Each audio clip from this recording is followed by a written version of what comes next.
with the Authority coming out, and they look quite good actually as a whole unit together. And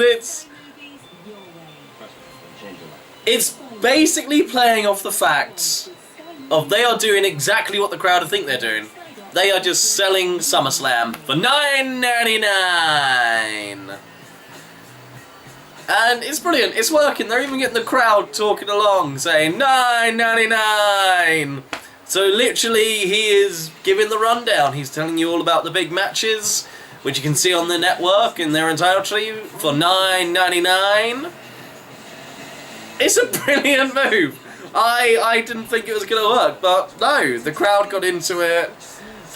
They seem to find it funny, and it works because it's kind of a heel move, even though it is actually what they need to do is promote the network. Good. Then Randy Orton gets on the microphone, and he's a lot more vicious. He's not asking for any help. He is just asking. He is just asking for. No, he's not. He's not asking anything. He is telling people that he's going to kick Roman Reigns' buttocks.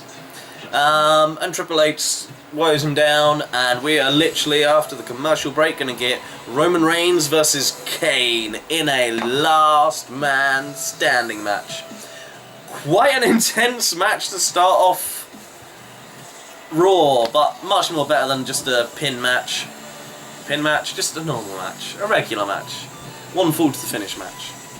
This is a bit more exciting, so let's see how these two do together. Also, later in the show, they said we're going to have a Beat the Clock challenge with Seth and Ambrose. Ambrose facing Del Rio, Seth facing Rob Van Dam. Whoever gets the fastest time gets to pick the stipulation of the match at SummerSlam. Brilliant. Good reason for their matches. Keeps them apart from each other. And gives us something to look forward to. Really good start to Raw. Woo! Okay, good showing by Kane and Roman Reigns. Kane matches have been boring as of late, but I know Last Man Standing has a bit more just intensity to it. Got a bit of weapons involved, some kendo sticks, still steps. Of course, it wasn't like a massive brawl, but it was a TV match. What do you want? Even had Roman Reigns put through a table, but still managed to get to his feet. And eventually it was a counter into the spear. Right, like Kane did a really nice counter to put Roman Reigns through the table, going for the Superman punch. Kane catches him mid-air, as he lands, bounces him through the table. Lovely, lovely spot. And yeah, these two worked well together. Roman Reigns looking damn strong. Good going into SummerSlam.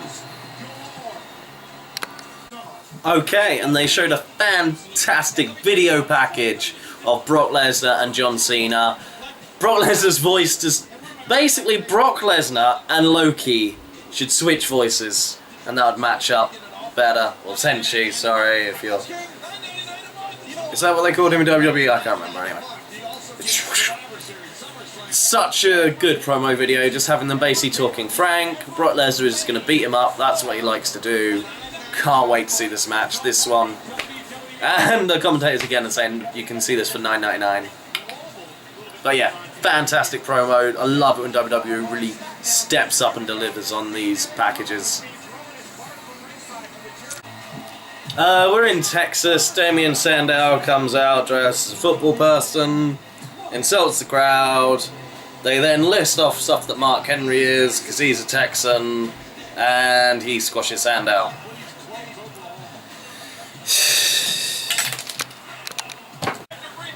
What? I assume this mirrors some sort of historical thing in Texas. But Adam Rose and his rosebuds are in the back, and they talk about this Oculus mirror thing, and in it brings out your opposite, and then it does sitcom fade out, and he is standing there in a suit with a briefcase, goes to put his lollipop in his mouth, and it's like a pipe. And then it goes back to normal with the good old fade out, and they walk away from the mirror. What? Someone explain to me what the hell happened here. I have no clue what the hell. What? Okay, good solid match between Dean Ambrose and Alberto Del Rio. From the end of it, Dean Ambrose has got his nose busted open. I don't know what move did that. He took, Del Rio's nasty reverse suplex off the top rope. That move's terrifying. And it was a good match. They had a clever story. Because of Dean Ambrose's, like, constant injured shoulder. Of course, he's going to be put against someone like Alberto Del Rio, whose finisher focuses literally on that limb. And that was good commentating. Do this in every match. Bring up past things that have happened and how it relates to now and what it's going to mean in the future. That's how commentating should be done. Oh my god. They actually got everything right in this one match. It had a story to it. Well done, WWE. And Ambrose wins in just over 15 minutes, so that's not exactly a hard time to beat. But will Ambrose interfere in Seth Rollins' match later on? We will find out. Okay, of course, Rusev comes out. Lana brings up the fact that Putin was tweeted with a picture of him stroking a panther or something. Well, Obama's got a little fluffy dog.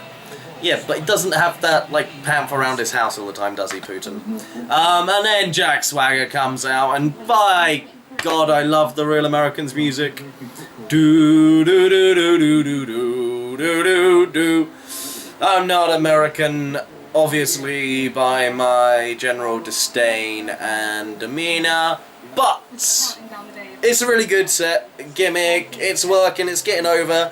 They're sort of still dancing on dodgy ice here, but crowd are into it. Crowd are well into Zeb, and Zeb is telling them how he's gonna do. This builder is being represented by Jack Swagger. This nurse, army man, yeah. And then Lana, well, then Swagger is hit by the Russian flag, and Rusev is stabbing him with it, throws him out the ring, and Zeb's left alone, and they're about to go on top of Zeb, but they let him sort of leave, tail tucked between his legs. So they've got the advantage here. It's good, it's okay, but we've had this quite a few times now. They should have seen a sneak attack coming. We need something. Somebody needs to be like an intermediate between these to, like, so they can have a match each on a show. I don't know if I will really be that entertained by a couple more weeks of this same sort of promo thing. They need to find a way to, like, freshen it up a little bit. Isn't that right? America! Oh, why was this match a short one? Two of the best goddamn people in the company in Dolph Ziggler and Cesaro. And shockingly, Ziggler just gets a fairly quick win. Quite easily. Cesaro's star has dropped, and that's ridiculous. Look at the match he did at the beginning of Raw last week. That is like championship quality match. Ah! You finally push one of the guys I want just to squish the other one down. You can't give it to us all, can you, WWE? Get a little promo page in the back. At least she's showing some personality. It's an odd gimmick, but she's working with what she's given. And then they announce that there's going to be the in-ring return of Stardust and Goldust. So I don't know if one of them's had an injury they're having to work through. That's why they've been in all these backstage vignettes. It's very strange to, like, people that have been on the show but not actually in the ring. And they didn't mention any sort of injury, and now it's like, oh, they're coming back to action. Why did they stop action? Odd thing to say. And Goldust and Stardust win over Ryback. Not really a shock. Okay match, and yet again Cody Rhodes uses a new finisher to end the match. Like, what, in the last 4 matches he's had with Ryback, so he's used like 4 different finishers. Backstage with Stephanie and Triple H, they're talking about the contract. Brie Bella signs it, they're fine. And then Kane walks in, takes off his mask, and walks away. Are we doing the same thing we did literally a year ago? Is it just this time every year he needs to give it away? Or is this Kane finally retiring? No idea. I have no idea what this could possibly mean storyline-wise. This was a very unexpected segment. Okay, we had Jericho versus Luke Harper. If Jericho wins, Luke is banned from ringside. Not a bad match. These two have had quite a few matches over the past month or so. But then Eric gets in the ring next. Gets hit with a code breaker. I thought that would be a DQ because he was in the ring, but no. Looks like Luke's going to take advantage, but again, Jericho ducks on another code breaker. At that point, lights go out. Bray gets involved. Does basically the Samoan spike into Jericho's throat, so I don't know if he's going to start using that in his repertoire. And then just beats down Jericho, hits his sister Abigail, and Bray stands tall. So it's going to be a straight up one-on-one match between these two. Again, this whole stipulation doesn't make that much sense considering that they weren't involved in the previous match they had on pay-per-view, so it doesn't really seem that this match is going to be much different than that match. They should have had that match either get thrown out through DQ on the pay-per-view because of the other two, or Bray gets the win because of the other two, and then you've got more of a reason to have a one-on-one. But still, let's see if they click this time. Last time wasn't amazing. I hope better from this one. Yeah. Oh, we get Fandango versus one of the Matadors. Summer Rae and Layla are still with them, but this time Fandango's got a partner in the form of Hornswoggle. And he looks absolutely terrifying, bald, and in a mini Fandango outfit. Hornswoggle tries helping Fandango, but Fandango runs into him, knocks him off the apron, gets distracted, hit with a backstabber, which I'm surprised they let him do since that's one of Alberto's signature moves now. And then he pins Fandango. Then the girls entice Mini-Me? No? What is it? Hornswoggle, there we go. Entice Hornswoggle to come into the ring. Oh, that would be some really weird sex tape. And then all five of them, even El Torito and Hornswoggle, put aside their differences to dance around Fandango in a circle. Fandango gets annoyed, attacks Hornswoggle, gets whipped in, El Torito sitting senton, and Fandango is buried. I do not see the advantage of this storyline, who it helps out, who it progresses, and what's the point in having a rivalry between Fandango and two girls because you can't have a physical confrontation between it.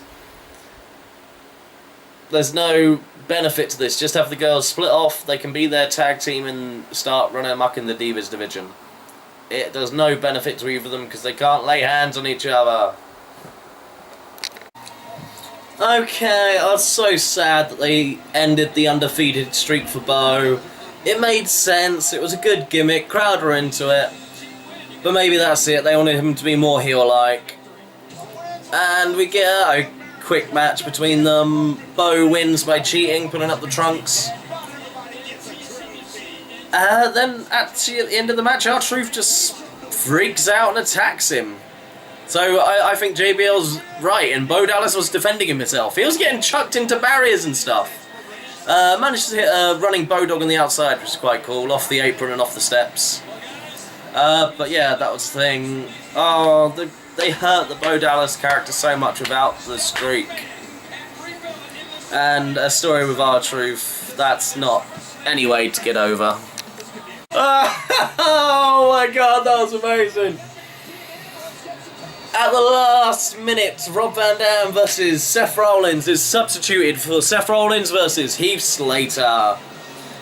Seth gives Heath the chance to walk away. He's got 15 minutes, doesn't care. Heath goes to walk away, but just can't do it. And he starts laying into Seth. Of course, Seth manages to cut him off, and then Ambrose appears. Ambrose is obviously very bored backstage. This gives... and this is how the whole match will work. Seth keeps getting... Sorry, he just opened the briefcase. I'll explain in a minute.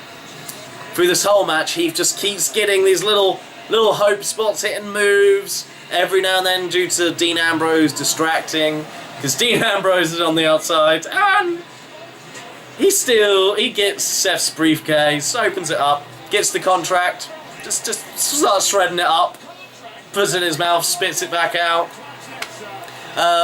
gets some soda, pours that in the briefcase, goes get someone's popcorn, has a bit few himself, but then puts that in the briefcase. Then he even stole JBL's hat. Wore that for a bit, but then that got shoved in the briefcase. Then he locked the briefcase back up, swung it around a bit. This was the biggest distraction to Seth, and he throws him up. 1, 2, 3.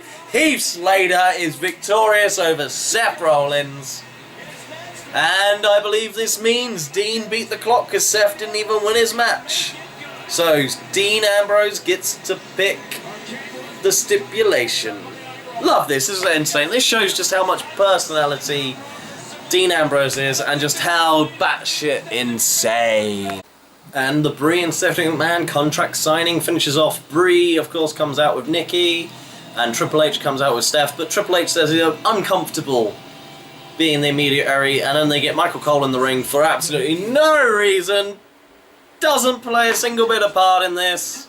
I know it sort of makes it more legally binding, but it was pointless. Brie cuts the same promo, but then she says this is going to be for all those families, the Rhodes, who sort of have forgotten their feud, and her husband, and everyone that they've ever trodden on, Vicky Guerrero. And then Stephanie says she's going to rip out Brie's heart, channeling a bit of her father there. And then Nikki gets twatted in the head with the binder. Now, this is wrestling, but still, she hit him in the head with, like, a bit of cardboard. That's what it is. That's what a binder is. It would have been better if she used the microphone or she just slapped her. That would have taken Nikki off balance. As she does this, Triple H drives Brie into the corner, pushing the table and the chair Brie was sitting on and pinning her into the corner. Sits on the table to then keep it there, while Stephanie picks up Nikki Bella and delivers a pedigree. As Stephanie and Triple H are yes chanting, Brie, slaps Triple H, catches him off guard. And as she's climbing out the corner across the table, Stephanie smashes her head into the table, delivers a pedigree to Brie, and the corporation, well, that's their old name, the Authority, there we go. The Authority are standing tall. Yeah, so it looks like Triple H talks, well, Stephanie used to use the pedigree at times anyway. But yeah, not a bad ending. It's still strange that that's our main event is these. We're not going to finish with the John Cena Brock Lesnar thing. Actually, they weren't even on the show at all. So yeah, not the best Raw in the world, but at least it has a direction, and Heath Slater got a win. That's what's important. Until next time, TTFN.